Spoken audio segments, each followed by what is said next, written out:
Today on California Bountiful, we're in Napa Valley getting a taste of Dakota Shy. Then, all prunes are plums, and we'll tell you why not all plums are prunes. Plus, tips for getting a jump start on an at-home herb garden and why avocado is good for you. Saddle up, this episode is going to be a great ag venture.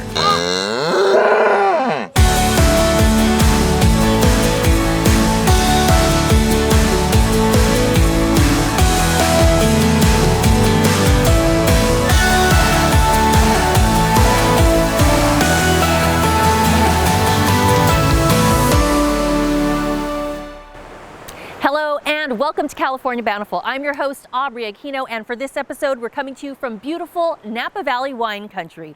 We're at Dakota Shy Winery in St. Helena. That's right off the Silverado Trail. A lot of rich California history exists here, and we're about to learn how this place has changed hands from the 1800s till now, and we'll see how Dakota Shy wines are made.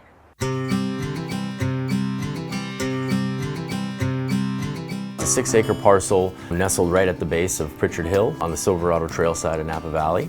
And we're just sort of telling our story from this magical piece of property that is so beautifully true Northern California. Present day, this is Dakota Shy Estate and Winery. However, the property's early roots predate California's statehood. When you look around, you can see some of the trees and you just know that it's told many stories before Dakota Shy came to. So originally, as far back as we have been able to find some history, it dates back to the Rancho Camus land grant, so 1849. But what was really special about this is the original Silverado Trail actually ran right through here. Founder Todd Newman grew up in a small North Dakota farming town, but it's here in the Golden State that he's realizing his dreams. We didn't start with a lot of capital. I moved here 23 years old. I waited tables, I put the tips away.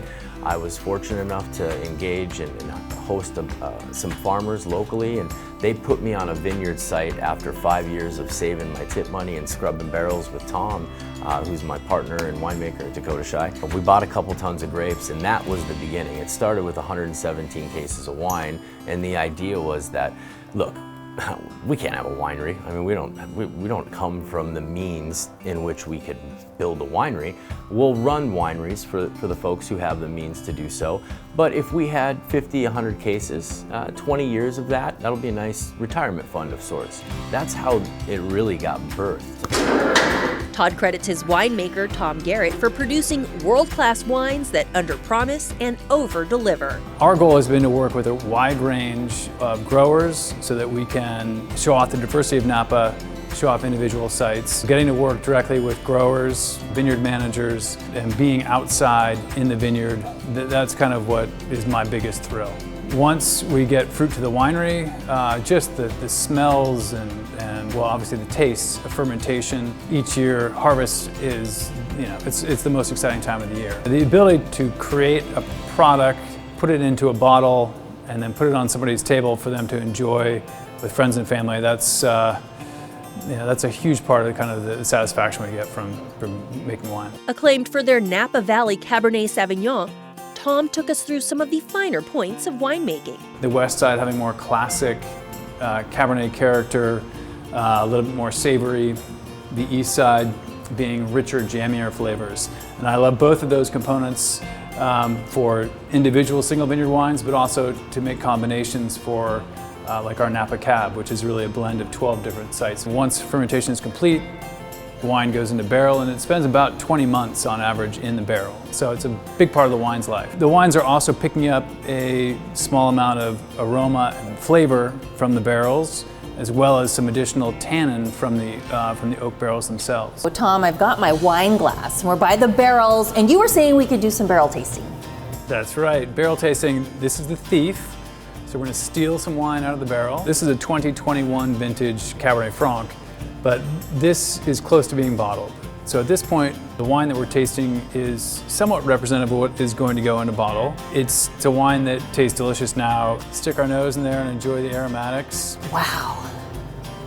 That's a pretty strong flavor that I can smell. It's lots of berry fruit coming forward. Yes. Lots of other interesting things, a little herb and some of the oak characteristic. Cheers.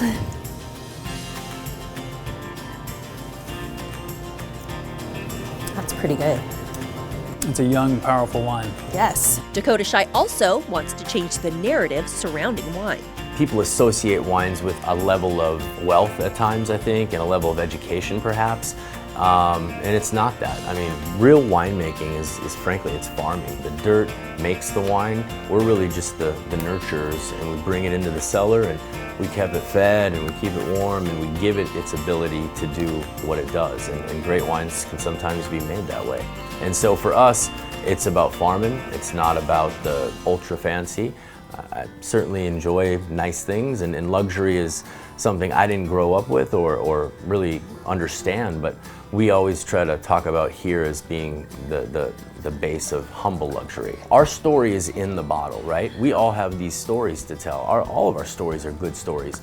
And I hope that there are pieces of our story that line up with pieces of your story. And if you pull that cork, that gets you thinking about how this wine lines up with what you're doing. I hope that our wines resonate with people in ways that inspire them and make them happy. Still ahead, it's a great AGventure, hands-on learning for students. And up next, a dried plum by any other name just wouldn't be the same. We've got some pruning to do when California Bountiful returns. California Bountiful is brought to you by the California Farm Bureau. Home is where you start the day. Out the door, you're on your way. All the places you wanna go. Maybe you should take it slow. There's so much to care for in your life. That's why Nationwide is on your side. Golden Sky Country Music Festival coming to Sacramento, October 14th and 15th with Eric Church. All you gotta do is put a drink in my hand. John Party. Here I go again, I'm drinking one, Maren Morris. Parker McCullum and Jordan Davis, Lainey Wilson, Winona Judd, and more. Golden Sky Country Music Festival at Discovery Park in downtown Sacramento. Passes starting at $10 down at goldenskyfestival.com.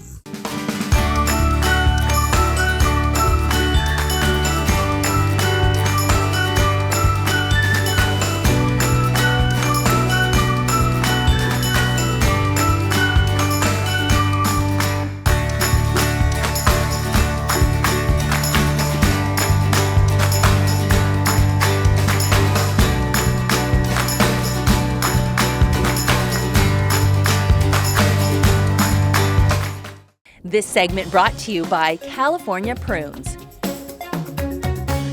Welcome back. There's no better place on earth to grow this crop than right here in the Golden State. California prunes are naturally delicious and versatile.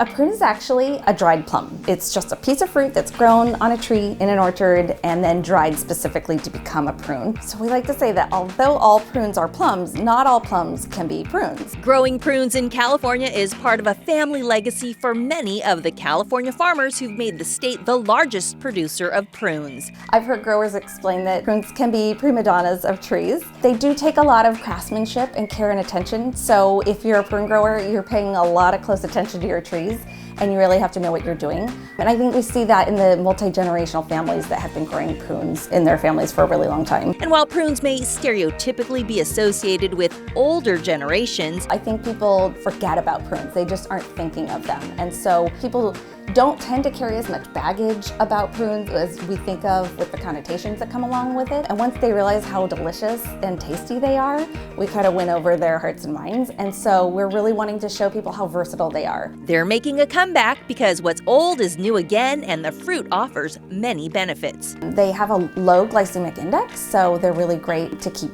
blood sugars low, but they're also good for fiber, and so that helps keep you satiated for longer. So it's a great snack if you're gonna choose something before you go to a party or something like that, keeps you fuller for longer. Prunes have a good synergy of vitamins and minerals, and they're an excellent source of vitamin K, which is known to build strong bones. All right, so we enlisted the help of YouTube chef Jerry James Stone for his creative takes on the dried plum. both savory and sweet. So what are you gonna be making? What do we start with? We're gonna make a salami. These prunes have been cooked in Marsala wine, some balsamic vinegar, and a little bit of soy sauce. And so the reason that we're cooking them in those is first we wanna soften them for the salami in order to like puree it. You could just do it in water, but why not just use flavors, right? Then we have all of our spices in there. We're just gonna add this into our food processor. The end result for this product is somewhere between like a salami and a pate. And we're just gonna pulse it so it's nice and smooth. So once we get an even consistency on there, we're gonna add in some almonds. And what do the almonds do when you add those? Just a nice texture for it, you know? So that's what I like about it. It kind of adds a little bit of crunch. And when it kind of comes together, that's the perfect texture right there. So I'm gonna walk you through how to make this into a salami roll. Put the puree on the parchment paper, and then you'll kind of just fold the parchment paper over to form the salami. Once it's in the fridge, it's much easier to work with after it's Well, tell me a little bit about your inspiration or just how you thought to do this recipe. Well, I really wanted to showcase like that sort of extreme savoriness of prunes, right? So like prunes are, like I said, they're really versatile. They're great for sweet, they're great for savory. And it's like, I think when, you know, thinking about salami, you definitely don't think about prunes, right? No. And so I really wanted to showcase that flavor profile. Like we're using a lot of different spices in this recipe. Nutritional yeast, which kind of brings that cultured flavor and protein to the recipe too. So you're just gonna take this over and then fold that up and kind of fold it under. Oh, I'm gonna do it. I'm gonna walk you through it. Okay. So you ready? Take it up. You said you were a good assistant, so I think you can do it. So about right there? Yeah, and then just start shaping it kind of into a log. There you go, there you go. Okay. Yeah, and just roll it all up. And then you're just gonna tie it off like a party favor on the ends. Like that? Yep. I need some ribbons. And we're gonna put it in the fridge. Okay. I would leave it in the fridge for at least a couple hours. So you just cut right through it, and you can see it kind of has that sort of pate, sort of meat looking. Do you wanna try one? Sure. Want like a cracker to go with it or anything, or? Well, crackerless. Pretty good. Now for some prune-infused dessert. We're gonna make a vegan ice cream using bananas, and this is another thing that I really love about California Prunes is the diversity, right? It's like they can go from savory to sweet, and we're making a chocolate ice cream because they really pair well with chocolate. So the first thing we're gonna do is we're gonna slice up some bananas. It's just a really easy plant-based ice cream. The thing I like about this one is like it's kid-friendly. It's a healthier dessert for kids, and you know, just kind of gets them introduced to California Prunes. So we're gonna take this and just freeze it. So here we have our frozen bananas. Yeah, for frozen bananas, as you can see, they're kind of stuck on there. So we're just gonna add them to the bowl of the food processor. They will just kind of turn into a crumble versus a creamy, smooth ice cream-like product, but they eventually get there. Was it called chocolate banana prune? There banana you go. chocolate? Yeah. Prune banana chocolate? Prune banana chocolate, yeah. So we're gonna have our bananas. We're gonna add in a little bit of, now, so you can make this completely vegan. I'm using a coconut-based cream here, but you can use a regular cream if you wanted to. So add that in. Add in some cocoa powder. Ooh. Yeah, right, make it chocolatey. Yeah. Then we need a handful of prunes. So we got our prunes here. You can add as many as you want. I just add in about 5 or so. Ooh, look at that. Right? Gotta have those sprinkles. Here, Cheers. toast you.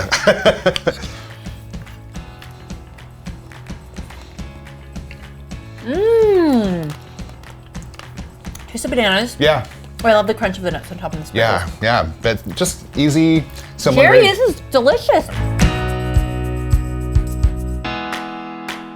So the chocolate prune combo packed the wow factor with no added sugar, making it a healthy swap in all kinds of recipes.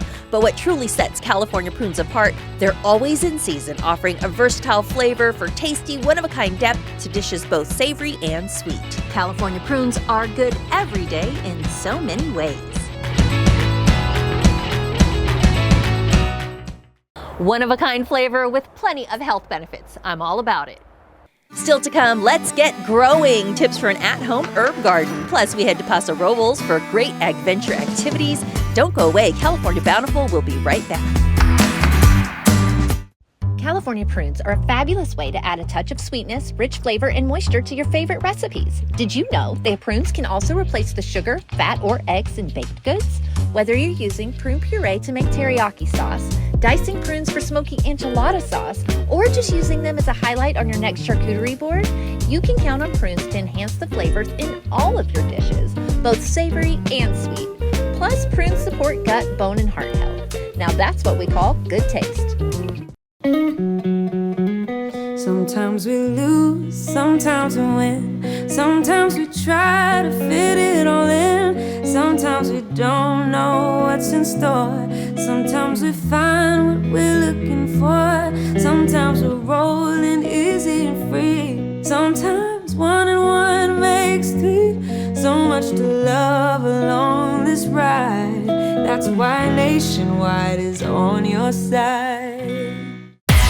Are you looking to uncover more of the bounty of California's rich, diverse, and delicious food and wine scene? Then it's time to get social with us. Find even more great content from farm to fork and everything in between, like recipes, behind the scenes, on food and wine tours, plus useful info on what's good for you and so much more.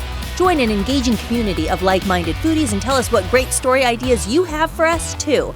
So what are you waiting for? Get in on the conversation now. Find, follow, and talk to us on social at CA Bountiful. Welcome back. Springtime is the right time to get a garden growing, and here's some tips for growing herbs.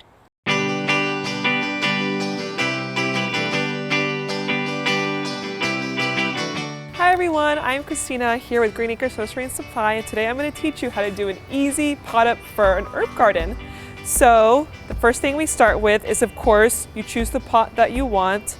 I went with this longer one because I want to be able to have variety, and it's a little bit on the deeper side, which is something that actually is important that you should be looking for, because you gotta have room for the roots to grow. Also very important, there's drainage holes in here.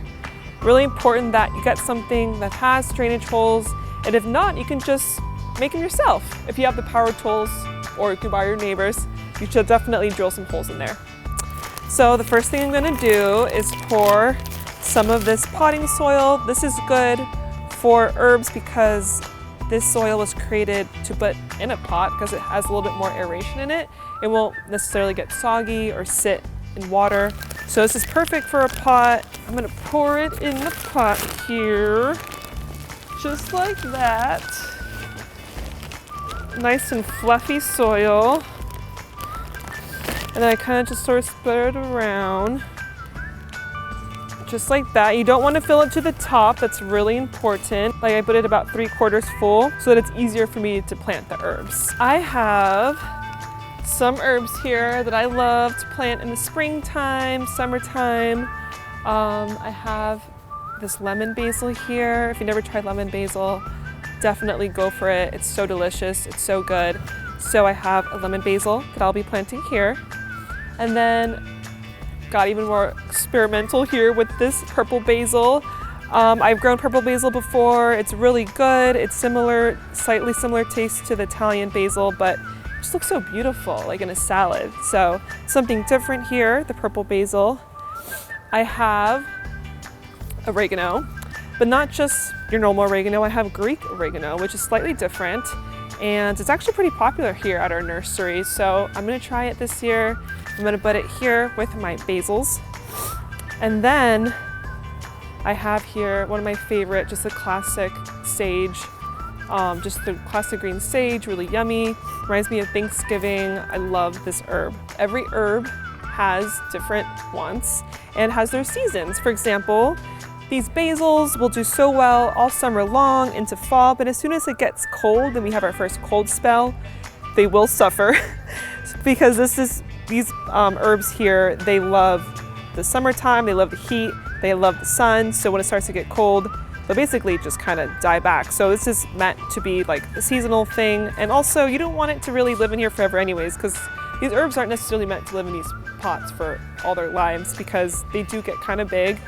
Like this oregano here, I mean, if you've grown oregano before, you know they get fairly large, but this is gonna be, like I said, my summer herb garden. I'm gonna be picking at this and harvesting it throughout the season with my cooking.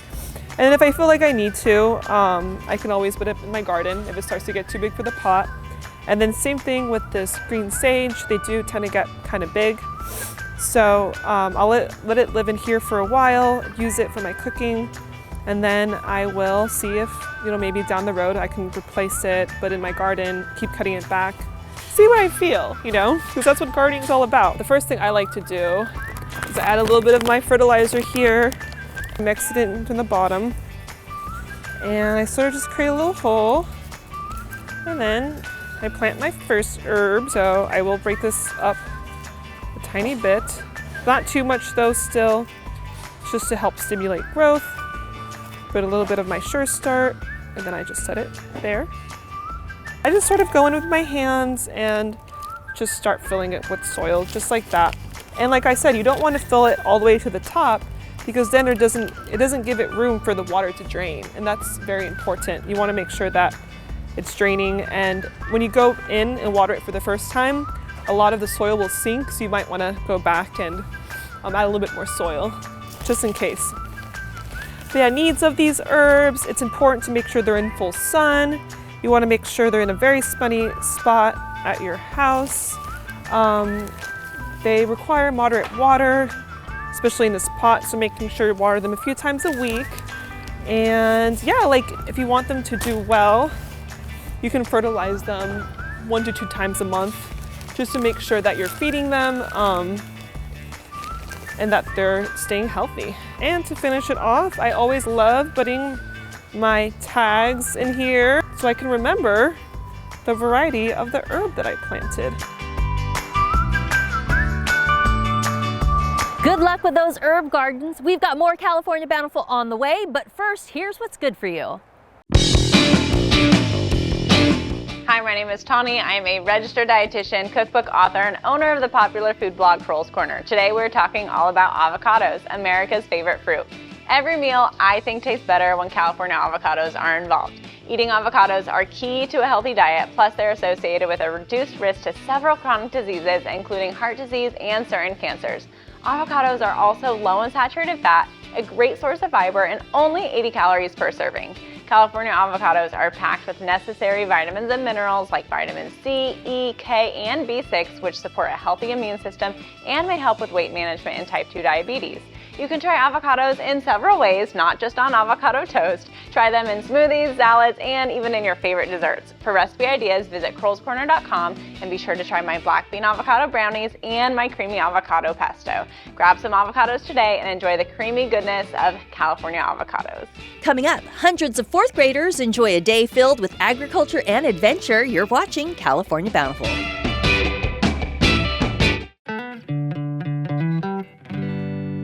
Need someone to be there, knowing they'll always care. Someone who lights your way each and every day. Doing what you love is everything, so we can celebrate the joy it brings. There's so much to protect in our lives. That's why Nationwide is on your side. The California Farm Bureau has protected the diverse agricultural interests in the Golden State for over a century. As part of the California Farm Bureau, you'll add your voice to the combined strength of over 34,000 farmers, ranchers, and families through our state. That means more connections, more influence, and more opportunity to fight for the issues that impact your life. With your support behind us, California Farm Bureau's robust government affairs, federal policy and farm pact, and legal teams work tirelessly to advocate at all levels of government, protecting and promoting our shared way of life. Together, California Farm Bureau and our members are standing up for farmers, ranchers, and families throughout the Golden State every day, working to cultivate a bountiful future for all Californians.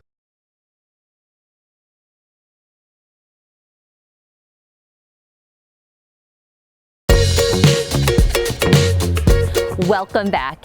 Every year, hundreds of kids in San Luis Obispo County are treated to a fun agricultural field day filled with plenty of activities. Take a look. Do you know that goats? Hey, you said yogurt earlier. Right now we are at the Mid-State Fair grounds in Paso Robles, or the Paso Robles Event Center.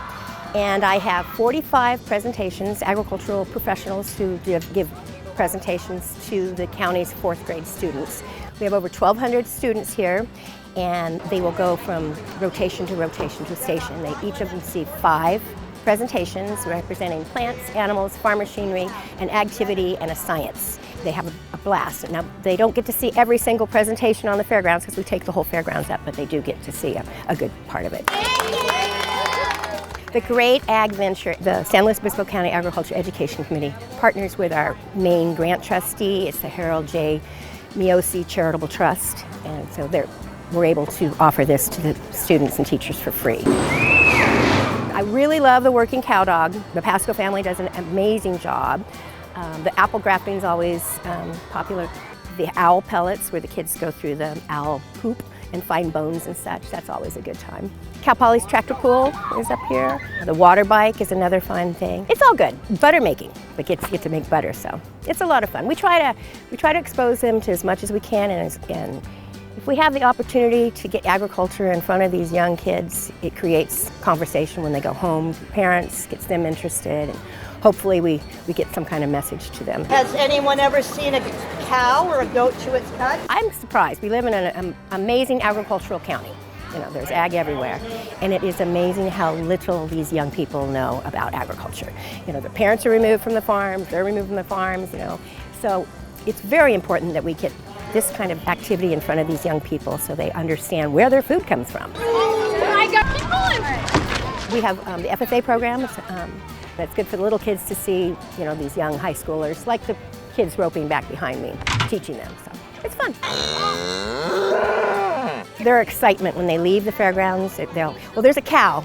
Cupcake the cow is up in one of our stations, and to hear those kids as they're walking out to their bus, waving to Cupcake, "Bye Cupcake, we love you." So that's, you know, that kind of feedback. The kids love it. I'll tell you, the greatest feedback is I advertise, or I invite the schools for our October event in May, at the end of the school year, and we're full by June 15th for an October event. So the teachers love it, and the kids do too. And when we had COVID, I didn't want the kids to be without some kind of AGventure, so we actually offered them virtual. We filmed presentations and put it on our YouTube channel so they had the opportunity. When we talk about cows, there's so many amazing things that we get from cows. I just hope it's here to stay and people understand how important it is. I will tell you that we think it's one of the best kept secrets in our county, and a lot of people are going, "You do what?" So once they find out about it, they really love it.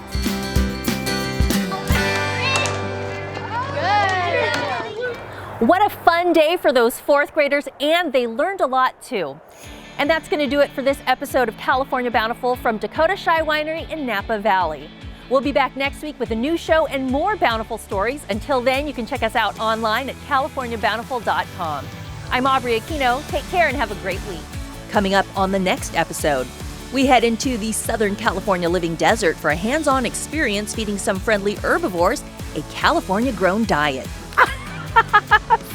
And you don't want to miss our visit to an at-home micro flower farm, offering visitors unique design experiences. We'll also shed a special Bountiful spotlight on an important FFA program before we head into the kitchen for a yummy dish of shrimp and grits. All that and more on the next California Bountiful.